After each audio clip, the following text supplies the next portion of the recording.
So this is part 3 of section 2.1. You see that I have stuff written on there already, which means I started the video, didn't like what I was doing. This third part, I want you to do the homework, but I never put this third part on the test. It's really the same as what we did in the second part of the video, for this section, but it's a little bit harder and maybe harder than I would put on the test in a college algebra class. These sentences here are similar to what we've said so far, but maybe worded a little bit differently. Let me just read through them. It says, a graph will have symmetry about the x-axis if we get an equivalent equation when all the y's are replaced with negative y. Similarly, a graph will have symmetry about the y-axis if we get an equivalent equation when all the x's are replaced with negative x. And a graph will have symmetry about the origin if we get an equivalent equation when all the y's are replaced with negative y and all the x's are replaced with negative x. And I wrote, these are two helpful facts that will help us do problems 33 through 40. That is, negative x in a parentheses squared is the same as x squared. And I showed you why this is the case. Because negative x squared is the same as negative x times negative x. If I wanted to get crazy, that negative really is the same as negative 1. So negative x times negative x is the same as negative 1x times negative 1x. And to do this multiplication, you multiply the coefficients and you multiply the x's and you get x squared. Similarly, negative y squared is equal to positive y squared. So for each of the next problems, I'm asked to do 2 steps. First is a step that is not particularly hard, but it's going to be new because we haven't done any calculator graphing yet. The first says, solve the equation for y and sketch a graph of the function and determine the symmetry by looking at the graph. And then part B, use the appropriate test to determine the symmetry of the graph of the relation. And if the graph doesn't have one of the 3 symmetries, say none. This is really a proof. And if you took geometry in high school, this is, touching up close to what you might have done. This is a proof to show that it actually has the symmetry. So let me do problem 34. I want to pull out my graphing calculator. You're going to need to have a graphing calculator and graph this relation. This is a tricky one because my calculator, if I pull it out, turn it on, and hit the y equals button, I have some stuff there. Let me clear it out by anything I have in there. Let me just scroll to it and hit the clear button. So my calculator can only graph an equation if it's specifically solved for y. This is y of the first graph, y equals for the first graph, second graph, third graph. These subscripted is just if I'm doing multiple graphs. But real importantly, my calculator needs the equation solved for y. So I said solve the equation for y and sketch a graph of the function. I'm going to say using my calculator. So let me get this solved for y in my efforts to do part A of number 34. I'm going to minus x from both sides. This will give me y squared equals negative x plus 4. Could have written 4 minus x, it hardly would matter here. And now I'm going to solve by square rooting plus or minus square rooting.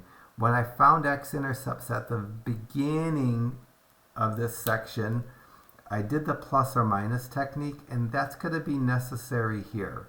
In order to sketch a graph, I have to solve it for y, and if there's a plus or minus when I'm going to do the solving, when I go to do the graph, I can't enter it as one unique graph. I have to enter it as 2 standalone graphs. One for the plus part, the other for the minus part. So on my calculator, I'm going to enter y1 is the square root of x plus 4, y2 is the square root of negative x plus 4. And to do this, I hit my y equals button. Again, if there's anything on your screen, You want to clear it out. Just scroll up to where there's something and hit the clear button. Scroll up to where there's something and hit the clear button. Scroll up to where there's something and hit the clear button. So you get that screen. If your calculator has a plot on, if you turn your calculator on and one of the plots is highlighted, just scroll up to that and hit the enter button to get it unblocked. If it's on, it's going to mess you up. So you want this as naked as it can be. None of the plots darkened. If any of the plots are darkened, just arrow up to the plot, hit the enter key. That will delete that. You want it completely naked. Now let me enter the square root of x plus 4 in y1 and the negative square root of x plus 4 in y2. So to get the square root, I hit the second key followed by the x squared key. So second followed by x squared. And now I want the square root of x plus 4. The x is this key right here, x tau theta nu. There's my x. Plus 4, close my parentheses. That's the y1. I'm going to hit my enter button and do my y2, which is going to be negative square root of x plus 4. The negative I'm going to use is the negative in the bottom row of the calculator, and then second and x squared, and then x plus 4 again. Those are my y1s and my y2s. After you get your y1s and y2s in, just hit your zoom button and then type the number 6 for standard. And this will make it so it graphs for us into a window that we can see everything that we need. So I'll arrow down to 6, so I could have typed the number 6. And now it's going to graph these. This is the graph of the equation that was given to me. When I look at it, to me it looks like the line drawn through the y-axis is going to split into equal halves. Let me draw a really crude graph. So for my answer for part A, I'm not going to make any effort to look at any of the numbers. This is kind of what the graph looks like. Good enough for me. I didn't label one point. I don't care about that. I just care about what symmetry it has. And in 34A, so I solved my equation for y. I sketched a graph. So here's solving my equation for y. I needed to sketch a graph on my calculator. And now I'm going to determine the symmetry. So for 34A, I'm going to say this guy has y-axis, whoops, I'm going to say, shouldn't be saying y-axis symmetry. I should say this guy has x-axis symmetry. That part's not beyond any college algebra student if you can get the button pressing down. It's the part B that is tricky. Part B says prove. Use the appropriate test to determine that the graph has this x-axis symmetry. So I'm going to do a proof. And what is the proof?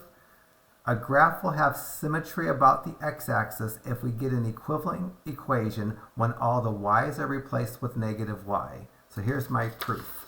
I'm going to take the original equation in problem 34. I'm going to replace the y with negative y. So replace the y with negative y, because I think this has x-axis symmetry, and the proof to see if a graph has x-axis symmetry is replace the y with negative y, and if this reduces to something that's equal to the original equation or equivalent to the original equation, then I have that x-axis symmetry. So now I did the replacement, and now I'm going to simplify. I'm going to simplify the fact using negative y squared equals positive y squared. So I can rewrite this as x plus y squared equals to 4. And because this is exactly equal to the original, I have proved, or proven, the graph has x-axis symmetry. This will only work. The only time this test will work, replacing y with negative y and reducing, the only time it will reduce exactly back to the original problem was when the graph has x-axis symmetry.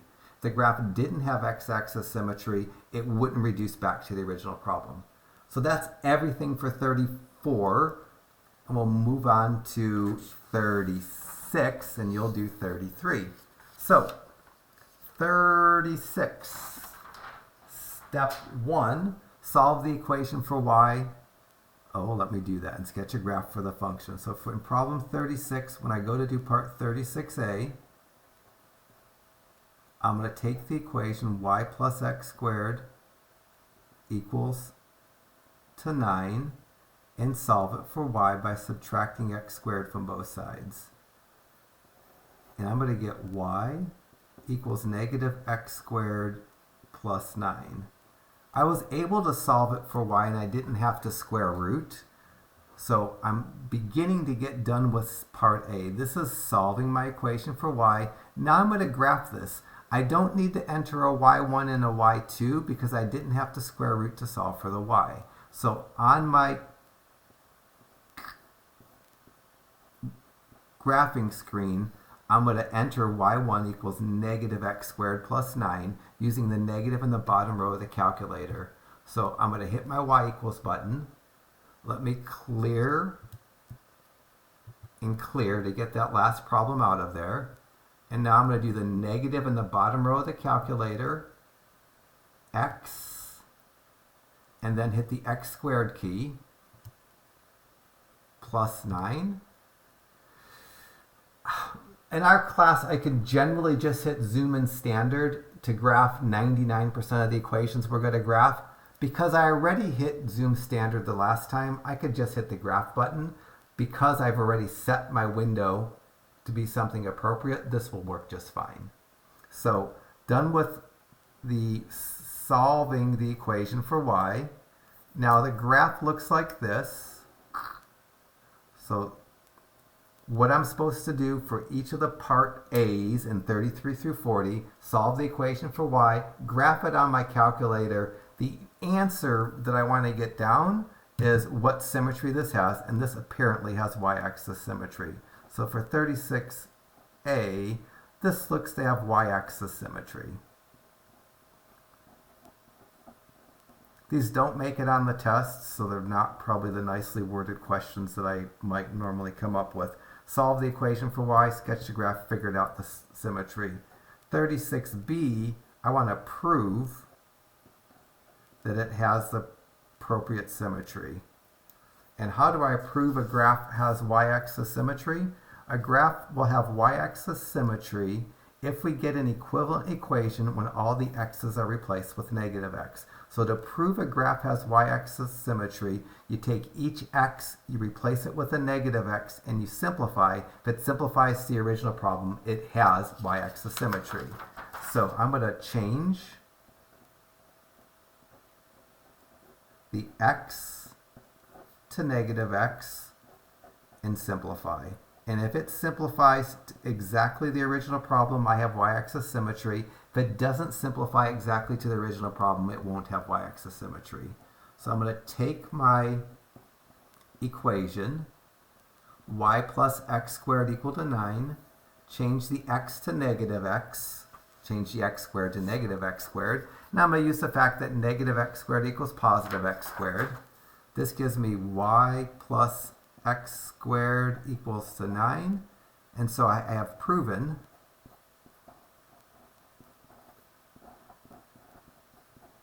the graph is symmetric to the y-axis.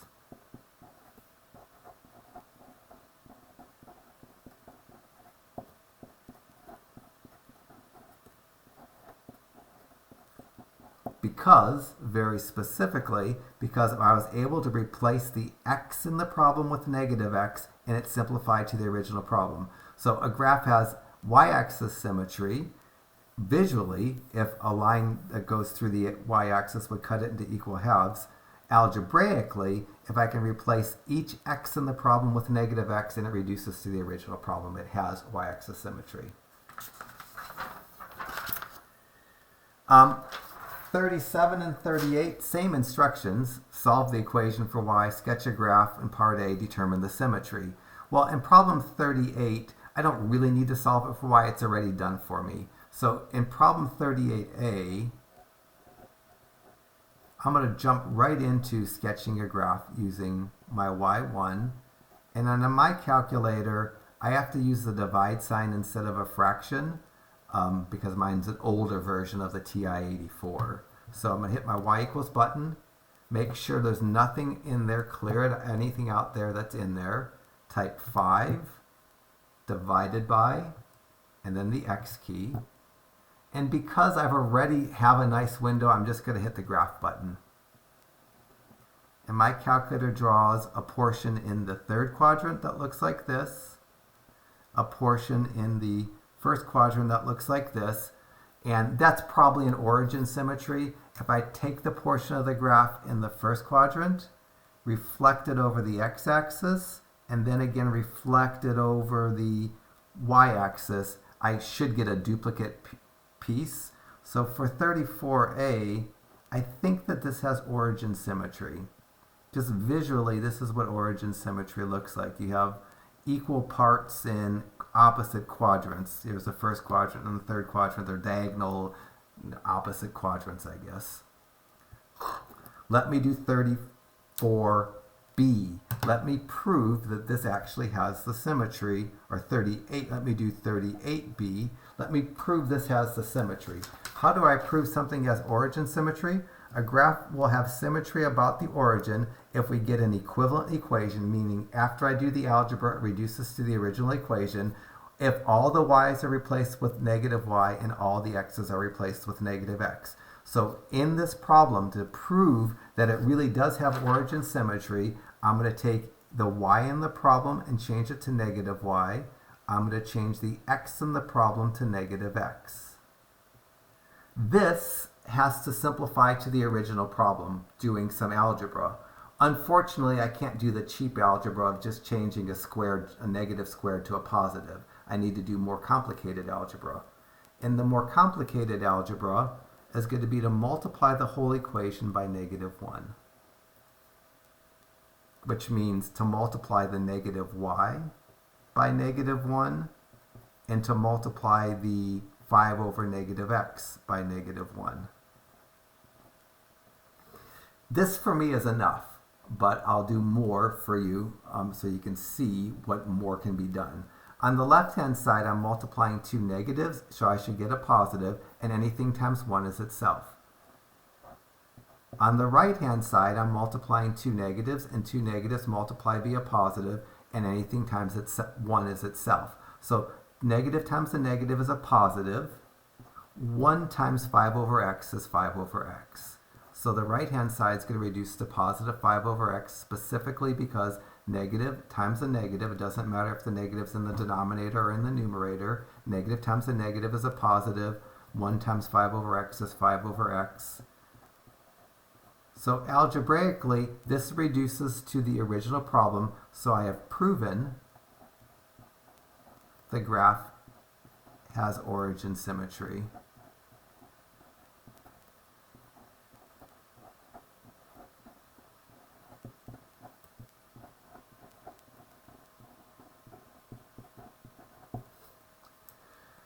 One more of these, and then some extra problems that they asked me to do that don't really fit at all, but I'm going to do them. So the last problem, 40 part A. Solve the equation for y and sketch a graph of the function, determine the symmetry. Well, 40 is already solved for y, so I don't need to solve it for y. That's done for me. But I can sketch a graph. I'm going to sketch a graph on my calculator. I'm going to hit my y equals button.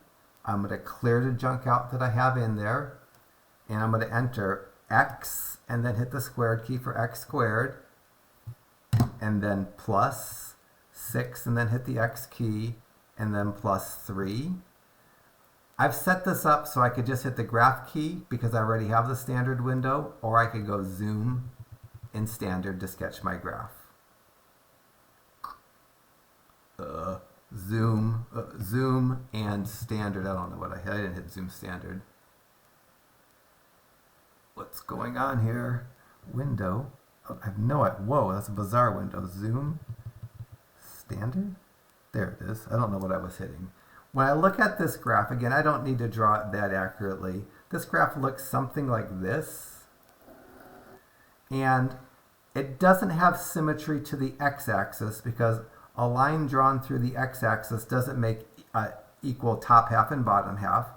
It doesn't have symmetry to the y-axis because a line drawn through the y-half axis has a big part and a small part. And it doesn't have opposite quadrants.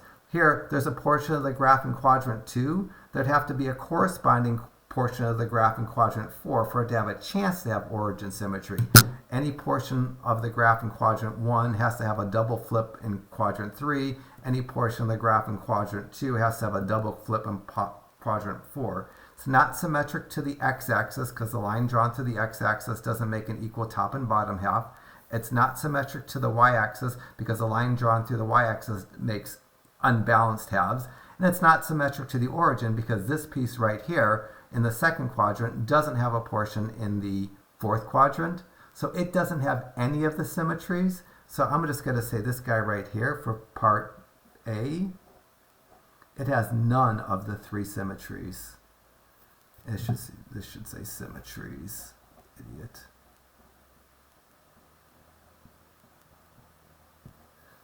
And I can't really do 40b. 40b is to prove there's a symmetry.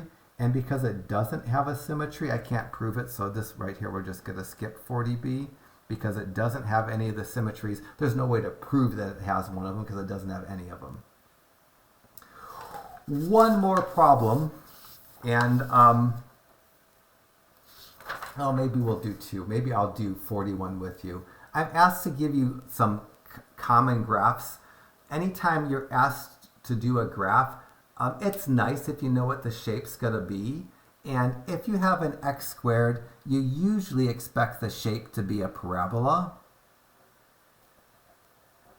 So when I'm asking you to fill in the table and sketch a graph for problem 41, immediately when I see x squared, I think, heck, this is going to be a u. So let me go ahead and draw this parabola by finding points. I gave you 5 values in an x column. For each x, I'm going to get a y. And I'm going to plot these manually and draw a parabola. So my first value, I see y equals to x squared, and I want x to be -2. So I'm going to do y equals to -2 squared. And -2 squared is -2 times -2, which is +4. The first point I'm going to graph on this parabola is the point -2, +4. And then I'm going to let y equal to -1. I very carefully chose values for x's that if you get the appropriate y, you'll be able to see what the graph looks like. That's a big battle in graphing, is just to get good sets of points. If you don't have good sets of points, then you might not see the features in the graph that really exist. So for each x, I'm just doing the algebra by plotting the x, plugging the x into the original equation, and then doing the algebra that needs to be done to solve for y.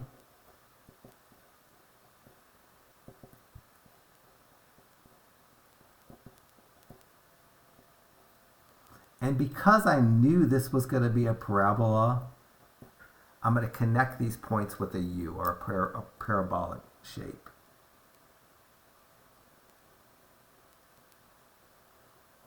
Usually I put little arrows at the ends of my graphs if I'm thinking about it, meaning that even though I stop drawing and stop marking points, the graph doesn't stop. It goes on forever. So that would be a reasonable graph for number 1.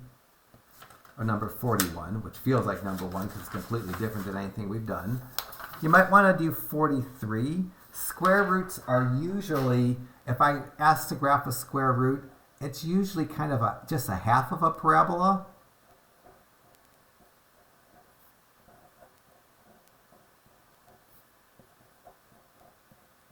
On its side.